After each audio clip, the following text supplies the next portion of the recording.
I'll just say real quick, the one last piece on this one is at the center of it. It is not about gifting. It is not about your wiring, introvert, extrovert, Enneagram number, Myers-Briggs, whatever your thing is. God is really just looking for willing people that know what it means to connect with him, and that will often, when met with obstacles, come and say, God, I can't do this. I surrender, and I receive from you everything that I need in this moment. Would you give me the grace to finish this day?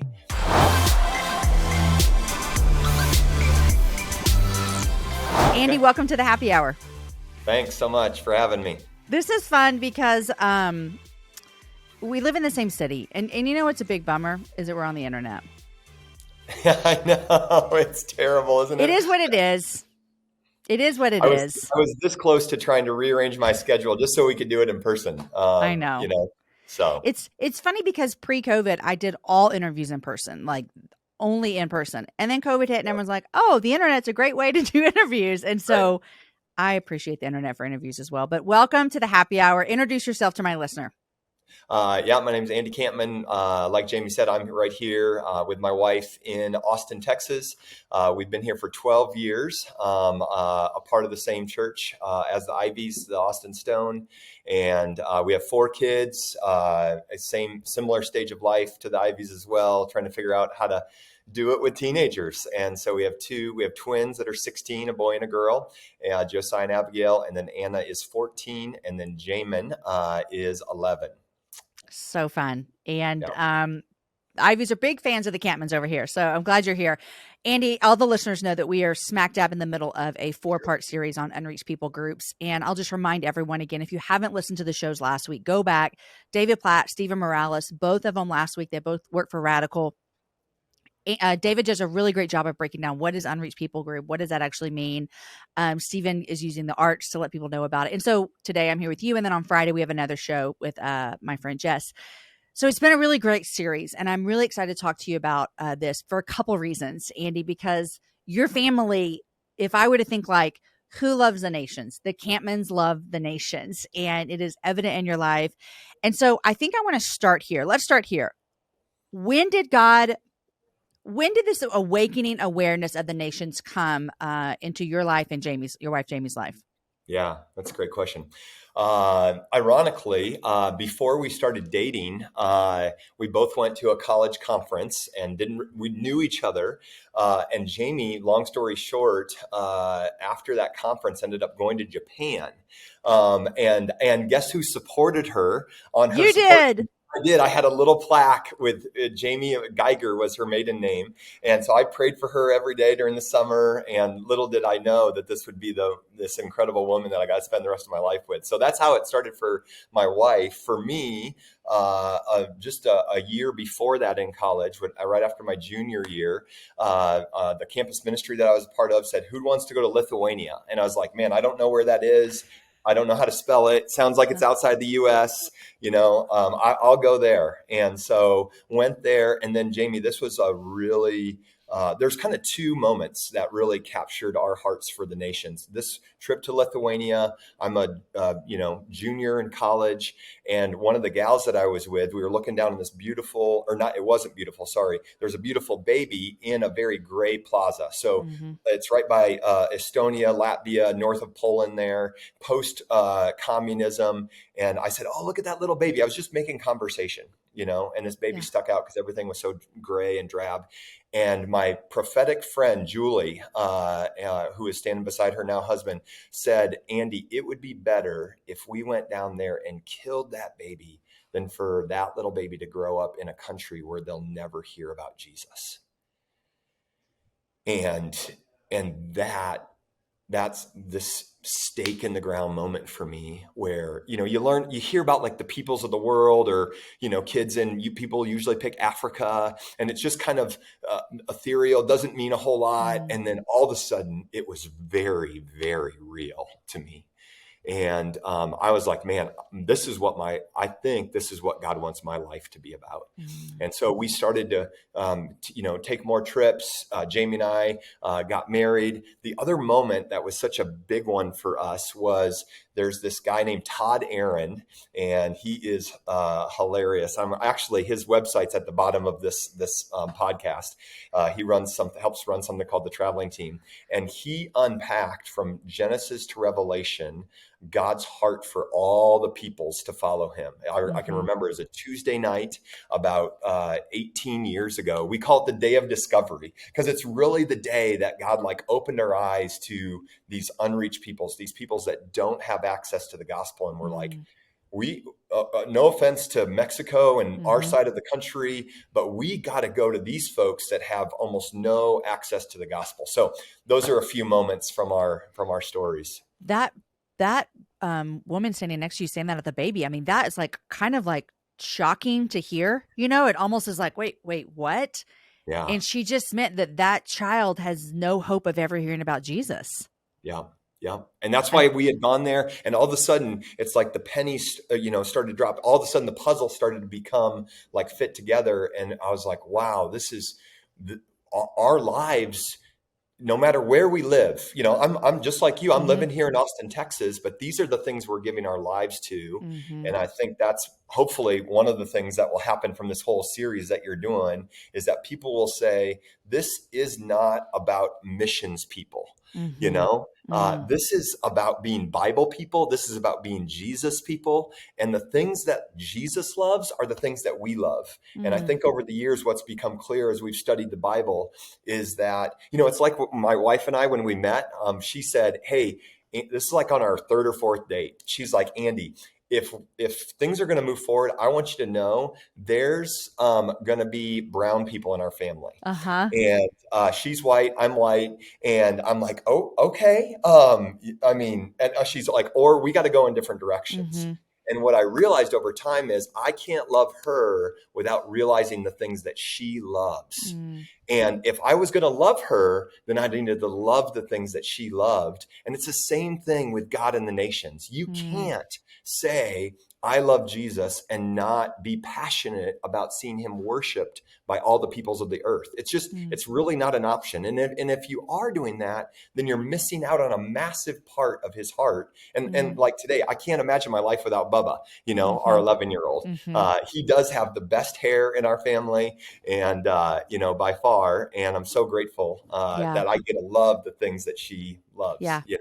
It's funny that you mentioned this. I hadn't put all this together. When I was thinking about this series, I desperately wanted to interview somebody who had met Jesus in an Unreached People group. That's desperately what I wanted. And it didn't happen. I couldn't get it all worked out, but that's desperately what I wanted. But the way God worked this out is all four of the people that I have interviewed live in the States. And all four of them are, besides Stephen, he's a Guatemalan. All four of the people that I interviewed are passionate and are giving their lives away for Unreached People groups. And for me, it's this idea of wanting people to see, like you just mentioned, like it matters to all of us no matter where we live. Yeah. But something else you mentioned, Andy, is that you and Jamie, God tore your hearts open for this as young people. Like you're in your early 20s. Jessica, who's going to be on the show on Friday, she went in her early 20s. To around the world. David, he tells a story that he was in college, and so we see God working in the lives of so many young people. Can you give me some thoughts on how you feel about like the young people today and what is God doing and how is he using them around the world? Yeah. Yeah, I think no matter what the generation, it's easy to be a Debbie Downer. So if you've been around for a while, it's like whether you're and most people don't call themselves by their generational name, right? Yeah. So millennials have kind of started to embrace that they're millennials. Gen Zers are like, what are you talking about? And then the one below them, whatever they're called, they're like, that doesn't, it's only the older people that. And so a lot of times what we tend to do is we tend to pick out the things that they don't do well, rather than asking the questions of how has God uniquely gifted them to step into. And so I would say, there are a lot of not great things about this little sucker. But one of the great things is the connectedness and the global, to some extent, the global intelligence that people that are under the age of 25 have because of YouTube.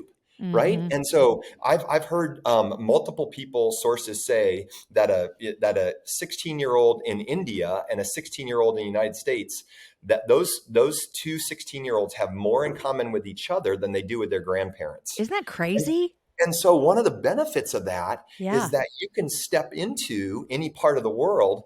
And literally this happened with our kids. We lived in Lebanon for 6 months, and they're making friends, and they're talking about the same shows on Netflix, and Right. so it's just like, what the heck? How do you guys are connecting? You barely speak each other's languages, but because of this little devil right here, Yeah. The like iPhone. Yep. you're right in it. And so I think that's one. I think the emotional intelligence that the whether you want to call it millennials or under kind of have to Mm-hmm. be very aware of what's happening, rather than being what Americans typically get labeled for, which is going in, I'm the best, I have all the answers, I'm kind of the savior. Yeah. We have to literally, Jamie, a part of what we do with people as we get them ready to go overseas is deconstruct a lot of that Americanism. And I would say a lot of the folks that are coming into our training groups now, they realize they're a part of a bigger world, that their view is not the only way to see the world. They value greatly and want to Mm-hmm. learn about other people's views and why they're important. And so that's in a lot of ways, a way easier place to start Yeah. when you're wanting to talk about things that matter for life, like the gospel. Yeah. I hadn't thought about that before, but that is so true, of being way more able to step in and be like, oh, we don't have all the answers, as in maybe our generation or previous generations have. Okay. You talked about how you get people ready to go. So let's talk about Launch Global. Okay. Throw me into this. And I want to be really upfront and honest here and say that, like, I know that you do Launch Global and I know that you work at the Stone. I don't know how they go together or what that means. Okay. So I just know the Kampmans as the Kampmans, and they have Launch Global, but also there's a Stone. So you educate me as well. Yeah. I think that for a long time that was intentional. So, the fact that I'll get up twice a year to preach to our church, and people are like, there's one of our pastors. And they have no idea what Launch Global is. We actually love that because we have this huge conviction, both personally and as a part of Launch Global, that the local church needs to own the Great Commission. Mm, And that doesn't mean that he can't work through parachurch groups like right. Launch Global, Frontiers, or Pioneers, or Crew, or any of these other great organizations that are out there. He can, but a lot of times what happens is the local church is just like, well, other people are doing missions, we'll let them do that. And I Mm-hmm. would just say, I don't see that in the Bible, and I just don't feel like that's. And so one of the things I love about our church is that we love the nations and the unreached particularly. Mm-hmm. And so Launch Global, what we do is we look to come alongside local churches that already have a vision to send their people long term. So Mm-hmm. if you're like, let's say you're a rockin' 20 somethings church, lots of college students, but when you think about missions, you usually think about like downtown, Mm-hmm. or the bat, whatever the Other low side of the income side. tracks. Uh-huh. Yeah, that all those stereotypes. And that's fine. That's great. But I would say biblically, that's more of a Petrine kind of mission, where you're doing work and mission where the church already exists. Mm, What God has given us personally, and Launch Global for sure, is more of a Pauline type mission. And I'm talking about Romans 15, where he says, I want to go where there's no foundation, where people don't have any access to the gospel. And mm-hmm. then he quotes Isaiah 52, and he says, those who have never heard. And so when we think about Launch Global, we are unashamedly about the unreached peoples, those that don't have access. And I know probably the other guests that you Yeah. have unpacked that. And again, Mm-hmm. resources down at the bottom where people can click on and just learn what are unreached people groups, Yeah. and how does that work. We've even got some kids links down there, some things families can do. But back to Launch Global. So what Launch Global does is, Jesus made it really clear in Luke 10:2, the harvest is plentiful, Mm-hmm. the labors are few. Therefore, pray earnestly to the Lord of the harvest to raise up labors for his harvest field. And so the problem is not the harvest. So oftentimes when we think of places like Afghanistan or Japan Mm-hmm. or wherever, we're like India, we're like, oh, it's just they just don't want to know about Jesus. And Mm. Jamie, just like you, I've been around the world, and there's not a country I've been in. 2 weeks ago for spring break, we took our whole family and 6 young adults with us to Japan, and we got to see 2 people come to Christ. Mm. And it's God's doing it. It's not because we're so Mm-hmm. great, but it's because there's a harvest everywhere. But there's a problem, And it's not with the people that are hearing the message, it's with the people that are speaking the message and trying to make disciples. And there's not enough of them. And so Jesus tells us the first thing we need to do is earnestly pray. And like own prayer, not just kind of like a token prayer, during the missions conference once a year, but like really own prayer for the unreached. And then what are we supposed to pray for? We're supposed to pray for laborers. And what Jesus means by that is people that know the gospel, that go and move in like he did to earth and incarnate with that people, learn their language, come alongside them, proclaim the gospel, see the harvest come to know him, teach them to then do the same thing. And eventually, after they've planted local churches and passed off leadership and taught them how to multiply, then they can go home. And that might take 5 years, 7 years, 15 years. Those are uncontrollables. So what we're trying to do is we're trying to recruit people to say, would you start the process to see if God might be tapping you on the shoulder to go long term? And so maybe I'll stop there and let you. Well, my question for you is like, you said you're trying to recruit people. If someone's just listening, like, you would want them to do this through their local church, wouldn't you? Or do they go straight to Launch Global? Yes. And so the answer is yes. Now, we're not in every local church, but we're in about 20, 25 of them across the country. We're in 14 different 14 different cities across the U.S. Our website's at the bottom. You can click on there. And I would say, man, what we're not wanting to do is completely pull you out of your local church. Like if you're living we don't have anybody in South Dakota, for example. But we do have somebody in St. Louis and in Lincoln, right? There you go. And so maybe you go for 9 months and get some training. What I really encourage people to do is not just hear these things, get convicted, listen to like 4 Platt sermons, cry your eyes out and say, I'm getting on a plane. Now, I would say that's great faith. That's not a great plan. And I think one of the things, I remember one of our pastors here saying in the book of Nehemiah, you should both pray and plan. And so, no different than in any other area of life, man, if I'm going to do something like become a doctor or a construction worker, I should learn from somebody, do those things with some kind of mentor, and then go out on my own. Right. And so what we try to do is we take people that are raising their hands, thinking about going to the nations, not sure, and we really discern with them, with their local church, is this the right time? And so they literally move into our neighborhood. Our neighborhood's filled with internationals, and we live pretty similar to how a team would live overseas. So we're praying 4 or 5 times a week, not a month, but a week. So we're seeing these guys a lot, right? We're sharing the gospel. We're starting Bible studies, discovery Bible studies. We're seeing people come to Christ. We're baptizing them. We're teaching them to do the same thing. And so some of the very things that they would do over there, we're like, let's do them here, see how it works. And then what we might realize is, man, there's some character things, or there's some identity things, or some purity things. We got to work through these things before you just jump overseas. And so we're not saying don't go. We're just saying you're a yellow light right now. Let's get this worked out, and then we'll have a better shot at you actually doing the thing you feel like God's calling you to do. Andy, I'd love it if you would share a story or two with us of something that you've heard recently about people becoming believers in a country where there's persecution or they're not able to. I'd love to hear a story or two from you. Yeah. I think about our friend Caleb. I'm changing his name. He's sent out from our church, lives in the Middle East. I'll just kind of give you the region of the world. And he's been there for, 7 years, knows Arabic, has put in the time to learn Arabic. We love making sure our people know the language because it's one of the best ways to learn the culture. And there's a country next door that's not easy to live in. You can get in there real easy, but it's not easy to live there. It's not necessarily easy to be a believer there.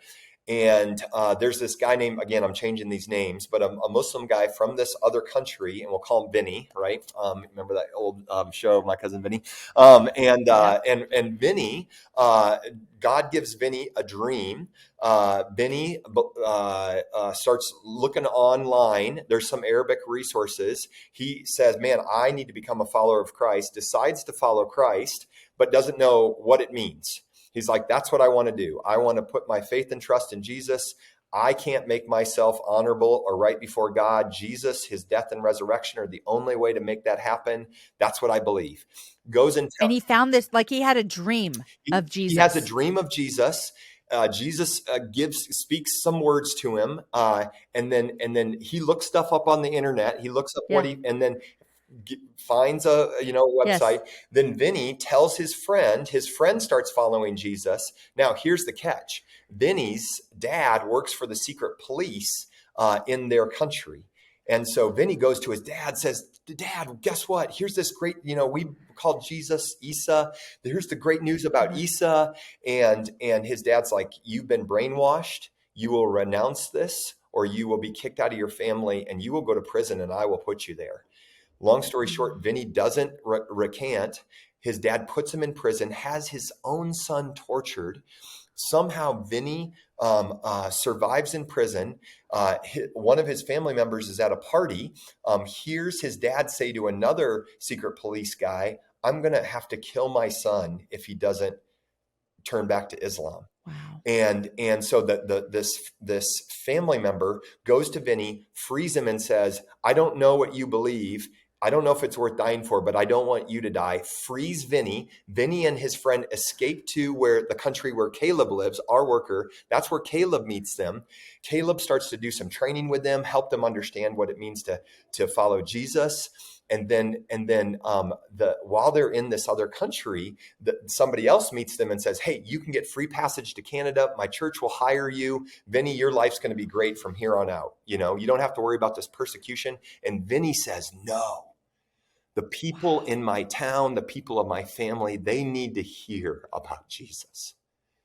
Me and my buddy, we're going back. And right now, Jamie, Vinny and his buddy, they live 2 weeks at a time in different places across this country, literally risking their lives. There's bounties out on their heads, and they're risking their lives for the sake of the gospel so that their friends and family and the people from their precious country that Jesus bought would come to know him. And the guy that we sent, Caleb, he's just getting to coach these guys. He's popping into that country sometimes, coaching them, encouraging them, helping them move forward, helping them understand what to do as they're starting to see people say yes to Jesus. And it's just like, how do we get to be a part of this? But this is real life. This is what life is about, You said that you took your family to Lebanon for 6 months. And I think a lot of people who are listening, like we've been talking a lot about like your Caleb who's there and other people who feel the call to potentially go. And a lot of people would say, well, I kind of missed that boat because like I'm married now. And it'd be really great if I would have done something in my 20s, and although you and Jamie live in Austin, Texas, even the fact that you picked up your family for 6 months and went and lived in Lebanon would feel quite scary for some people. And so can you talk a little bit about that person who's listening that's like, I have been hearing what I think is God calling our family to something. And the husband and wife are like, we agree on this, but how do we do this with the family? What does that look like? How do you talk to people like that? And even you and Jamie living in Lebanon for 6 months with your family. Yeah, no, that's a great question. First of all, I'll brag on our church. And again, it's not the Austin Stone. It's not Launch Global. It's not me or our team. It's just, Psalm 127 says, unless the Lord builds the house, the builders build in vain. And we jumped onto a moving train. The Spirit of God was alive and well when we got here 12 years ago. And we just got to jump on and be a part of that. But over the last about 14, 15 years, the Austin Stone, our church, has sent about 270 plus people long-term to the unreached to live there. And that makes me so like, I always am like, want to be so proud of our church. And I just really, really am. We just prayed over a girl downtown like 2 weeks ago, a single girl who's heading to Southeast Asia. And I just like, every time I just can't even handle it. Okay. I interrupted you. Carry on. But I too am proud. About half of those folks are still overseas. A little over half of those folks are still overseas. Now, here's the great news. About 40% of all those people that we've sent, right? The number doesn't matter, but 40% of the people that we've sent are young families. 40%. They got little people. And some of them, there are a few folks that we've sent that have even brought high schoolers. That's not the majority, but we've got a lot of folks in their 30s that have said, you know what? And the passage I always love to preach out of is Acts 12, or I'm sorry, Genesis 12, 1-4. And it's where God says to Abram and Sarah, hey, you're my chosen instruments. And through you, I'm going to bless you and make your name great. And through you and your offspring, all the peoples or all the families of the earth will be blessed. And you talk about the couple that had the wrong stuff, right? Not big family. They haven't been able, they're way past the childbearing years. And I think one of the things that God loves to tell his people, and that it's probably one of my favorite parts of mobilization, is none of us is stuck. None of us is stuck. I was literally having a conversation with a guy this Sunday right out here in the lobby and just saying, man, now you've got it seems like the family train has pulled into the station. You got 3 kids. You've kind of started to figure that out. Have you ever thought about going to the nations?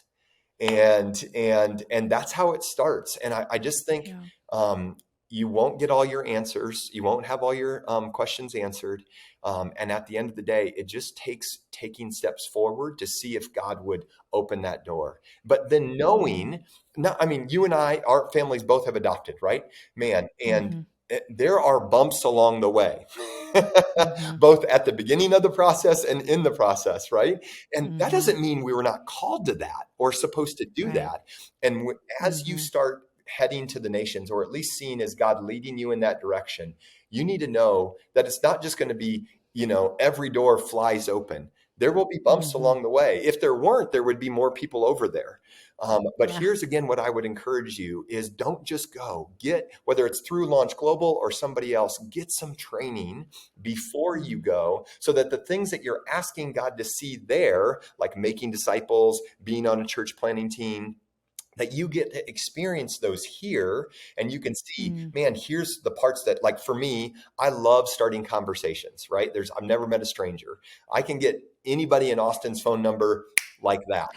I suck at the follow-up, right? And so I got a pile of phone numbers from different people I've met all over Austin, and I'm terrible at following up. And so to know that about me before we go to a team, it's like, man, if you need a people gatherer, I'm your guy. If you need somebody to follow up, I'm not your guy. And so starting to figure out how your gifts and abilities work and would work on a team are the very things that we start to do here. And then I'll just say real quick, the one last piece on this one is at the center of it.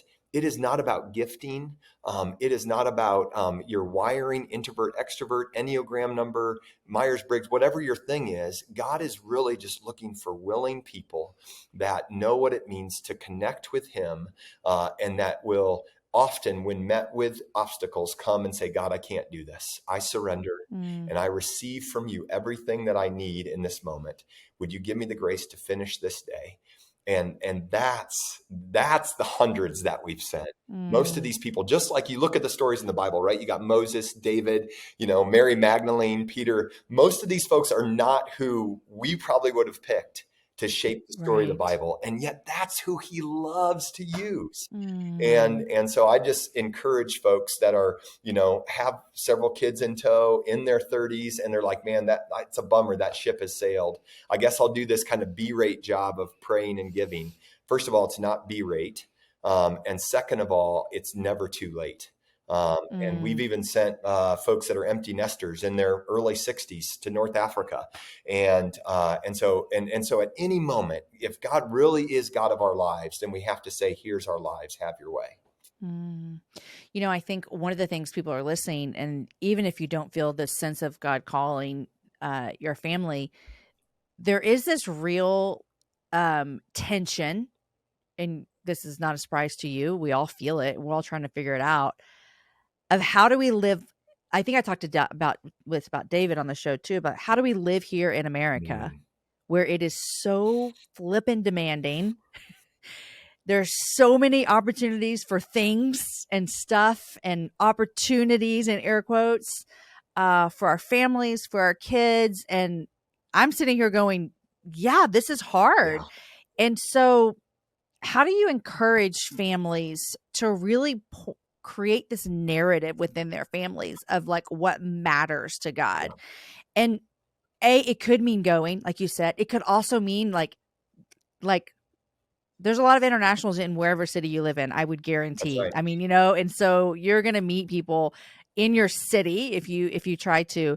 So just talk to us a little bit about families and how do we give our kids this mindset, this worldview that's bigger than what's happening at their school or the Taylor Swift concert. All these things are great. I wish I had Taylor Swift tickets. I didn't go. I'm not even that big of a fan, but from what I've seen online, I feel like I missed out on something. Yeah. But anyhow, Yeah.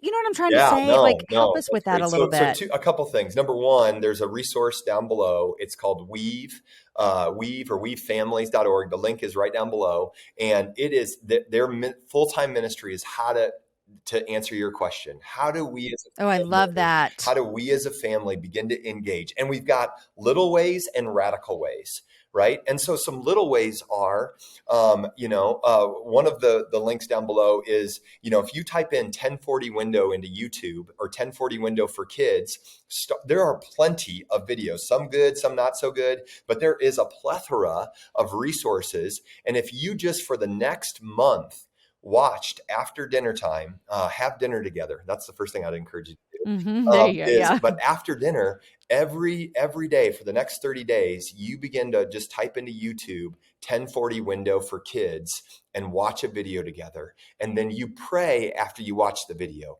That's a start.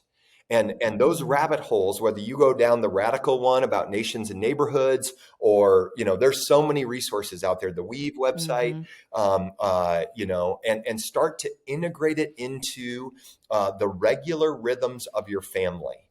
And so what I would Mm. encourage families is, man, we can, if we can coordinate 3 different sporting event schedules within one semester, which is asinine at best, right?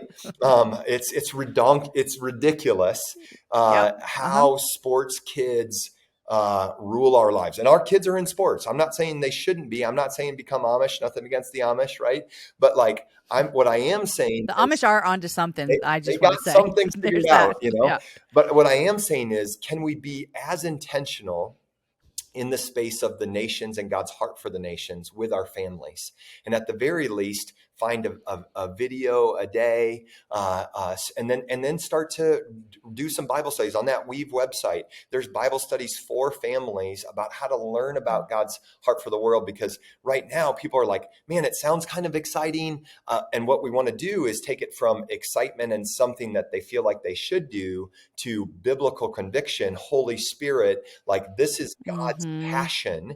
And when Yeah. that passion gets lodged in them deeply, then Mm. it will begin to affect their money, their time, their travel. And then I would say, here's a couple more real quick ones: where you eat and where you travel, right? So we just had spring break. Everybody's got choices. And I know not everybody can pick up their family and go to Japan with 6 folks.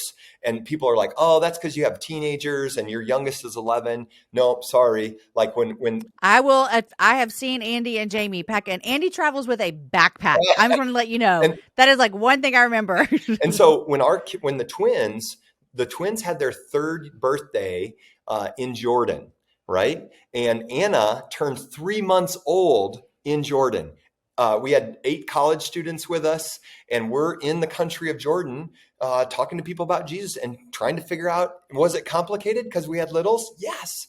But guess what? They got littles everywhere in the world, and it makes Mm-hmm. you really safe. And so I would say, man, when you think about your family's travel plans, spring break, Christmas break, summer, think about getting outside the United States, and expose your family to the way the rest of the world lives. The other one that I'll say real quick is where we eat. Now, I love P. Terry's. That's a hamburger joint here in Austin for those people outside of Austin. I love P. Terry's. I love, I got a list of places. I literally texted your husband the other day, where's best tacos downtown, Mm-hmm. and so we love eating good food. We love eating good Texas food. But man, if you live in a city that has more than, 5,000 people, there are ethnic options in your city. And one of the ways that you can begin to bring the nations into your family is when you go out to eat, which most of us do. And if you don't want to go out to eat, then figure out how to cook it at home. There's plenty of YouTube videos. And you begin to bring the nations into, and then you're around people, because typically the folks that work in those restaurants are from there. And then you are intentional to just say, hey, my name's Andy. What's your name? And then I always ask, hey, did you grow up here? I start here. I don't just assume that just because I'm in a Chinese restaurant that you grew up in China, because they might be from Houston, right? So I say, hey, did you grow up here? No. Oh, where did you grow up? And now all of a sudden, and then become a regular there, and then have them into your house. It's not, it might be weird for you. It's not weird for them. And they will, because every country I've been in, within 24 hours of landing in that country, I have been invited into people's homes, and I'm a complete stranger. And that's just the way the world operates. And so taking advantage of the fact that we have internationals around us is an easy way to begin to engage in what God's doing. It's so true, so true. And you get good food along the way as well, and get to know names. I travel a lot, and so for me, I want to get in an Uber and just like sit and do nothing or be on my phone or whatever. And I have a friend, her name's Bree. She runs an organization called Women of Welcome, and they really help educate women, especially evangelical women, about God's heart for the immigrant. And so she always is encouraging people, ask your Uber driver what their name is. And for me, it's not that I don't want to talk to people. It just, I have always used that space as like, I don't want to talk to anybody. And I have had some really great conversations, even about faith, for 25 minutes in the car. And that's not a long-term relationship that I'm developing, but it is getting me a little bit out of my box of hearing like, oh, so why did you come here from Jordan or wherever it might be? And so really great things. Andy, I want to ask you one more question. And I kind of asked Jess about this on the show that comes out on Friday. Is, we've talked about a lot of young people, and there is this hesitancy that people might feel about heading overseas, whether it is preconceived ideas, whether it is media that is given the ideas that this is very, very unsafe to become a quote unquote missionary and to go into unreached people groups. And I think we wouldn't want to give the illusion that there isn't some danger to it. Like, I don't think that you're going to say that. I don't think I would say that. I think that would be like, that is a true statement. What does it look like for you as you're leading people to get ready to really face the reality of that? And I want to hear from you about that. I think about two different Psalms. One is 139, and then the other one, I don't remember the address, but it says, so 139 is all about how he shaped us, knows us in our mother's womb, right? The other one is, and this is going to unveil some of my theology here, which I'm not the theological captain, but that talks about beautiful in the eyes of the Lord is the death of his saints. Right. So just Google that. You can find out where it is in the Psalms. And to me, that means my starting point and my ending point are determined. And between those two, if we really believe that, between those 2 points, we are like Iron Man, before we knew he was going to die, and I know. and we are invincible in the kingdom of God because he's decided my beginning and my end. And so if we can really biblically understand that God is absolutely sovereign over all the situations of my life, and that means I can walk in fearlessly to Pakistan, Bangladesh, you name it, India, Afghanistan, Yemen. Now, it doesn't, I don't think, mean we should be foolish, right? For sure. But it also means we can take way greater risks than what we have capacity for.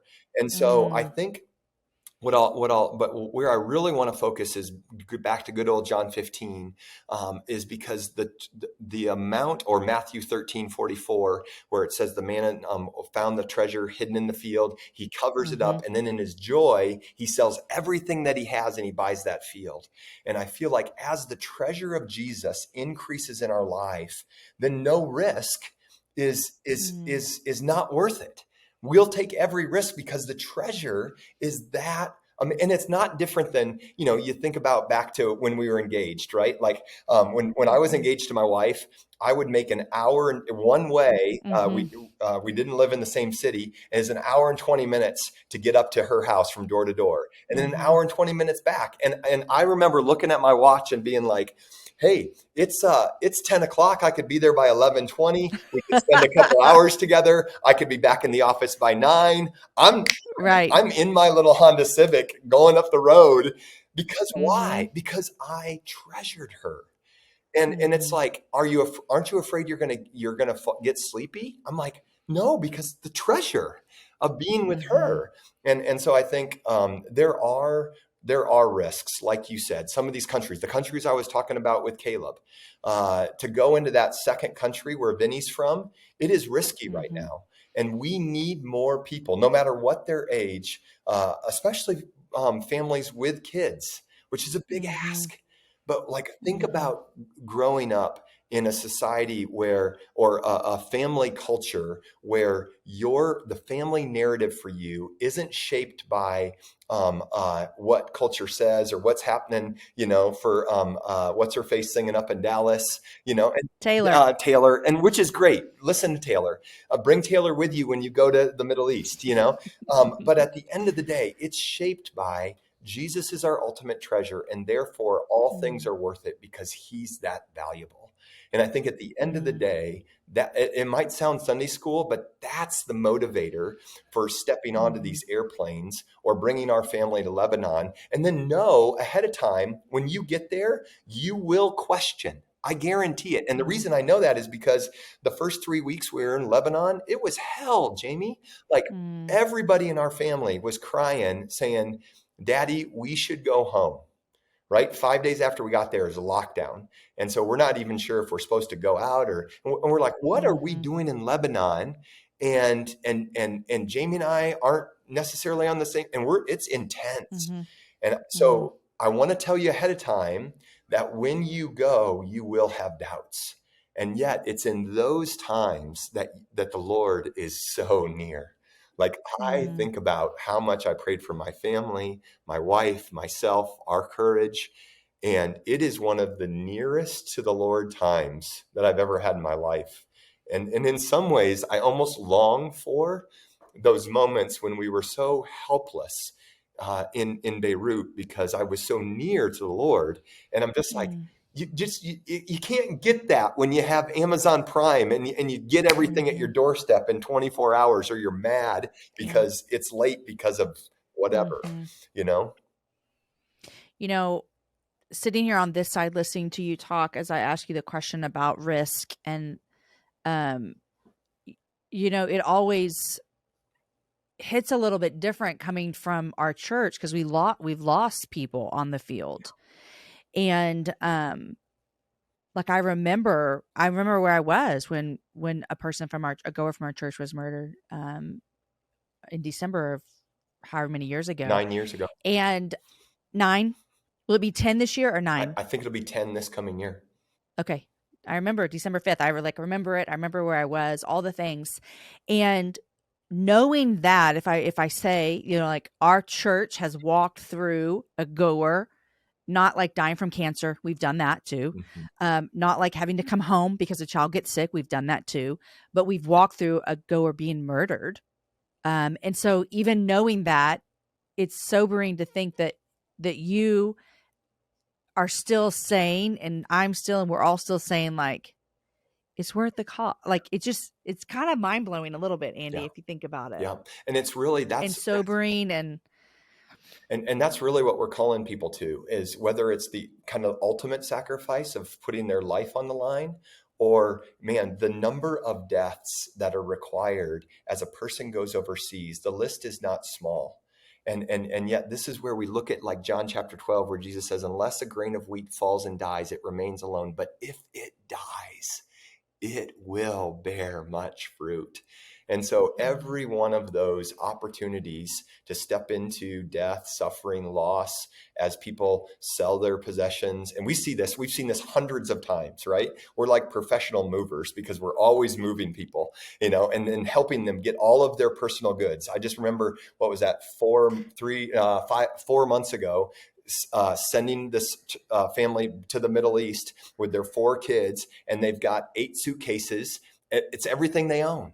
And it's so beautiful. And they didn't even know if their visa was going to last in their country. And it was so fun to look in the eyes of that mom and dad and say, no matter what happens, if you guys are back in 60 days when your tourist visa runs out, your kids are always, it's always going to be a part of your story that for the sake of Jesus and his name being enjoyed by people that don't have access to him, we moved all the way across the world, and it was worth it, even if we only lived there for 60 days. And I said, that's the kind of family story you want to have, because that's the kind of Jesus that we all have. And so I just, man, that's where I would just encourage, families, singles, whoever you are, whatever stage of life you're at, to just start the process. Jamie, people jump into these training groups every year that we run, and only about half the people end up actually going. We figure out with the other half and the Holy Spirit and our church and the churches that we work with, it's just not the right time. And that's okay. Yeah. And yet I think about our good friends, Adam and Laura, that live on the west side of Austin. They're still about the nations. They're still telling people about Jesus. He's still meeting internationals here in town. They're doing a great job of being about these things from right here. They're not failures, right? They're not B-rate believers. And so I just think no matter what it is, God wants all of us to enter fully into his passion. Well, Andy, thank you so much. And I'm like, again, like you've said, we're going to put so many links for you guys in the show notes to help you out with this. And I'm grateful for what you and Jamie are doing with Launch Globally, like all over the world, and specifically right here in my home church. I would love to hear, Andy, what are you reading these days? Yeah, I am more of a listener than a reader. But when it comes to, but everybody uses that expression, right? So I read somewhat recently a book called Reading While Black with Esau McCaulley. Blew my mind and even helped me understand a nation's piece, like 2 tribes. I'll just give the little preview. 2 tribes of the 12 tribes of Israel are half African. Go check out Joseph and who he married, and then what his dad said, Jacob said, about those 2 sons, and your mind will be blown like mine. So there are a lot of great things in that book. I love Esau McCaulley so much. I would give anything to be a student of his and sit under his teaching. And I highly encourage people to read that book as well. It is so, so good. Jamie, let me give you one more. The spiritual, Ann and I, it is Hudson Taylor's Spiritual Secret. Taylor's Spiritual Secret. And I think one of the best thing about it's he's a missionary to China, but it's really less about China and being a missionary and more about what is, when we talk about this John 15 abiding, what does that actually mean? What does it look like? And a lot of times we say, man, I want to abide, or we hear that, but we don't know what the heck it means.